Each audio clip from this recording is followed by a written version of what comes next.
আমি এখানে ইংরেজি ডিপার্টমেন্ট 12 স্টুডেন্ট।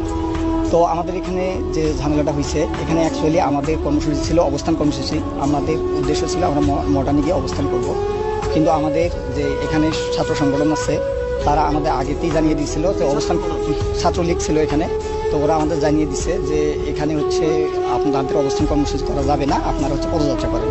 আমরা সেটাতে একমত হয়ে আমরা এখানে পদযাত্রা করার জন্য ইচ্ছুক ছিলাম, কিন্তু তারা পরবর্তীতে আমাদের আরও ফোর্স করে, আমাদের যে সবার সাথে কথা ছিল আমরা হচ্ছে পদযাত্রা করে চলে আসব, কিন্তু আমাদের যখন ক্যাম্পাসের গেটে যখন চলে গেছে তখন ছাত্রলীগ সহ বাকি স্যাররা যারা আছে তারা আমাদের হচ্ছে বাধা প্রদান করছে।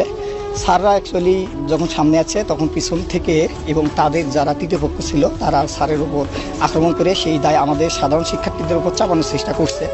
এই রকম যে আন্দোলন থাকে সেই আন্দোলনগুলোতে বরাবরই ছাত্র তৃতীয় পক্ষ ঢুকে এবং সাধারণ শিক্ষার্থীদের উপর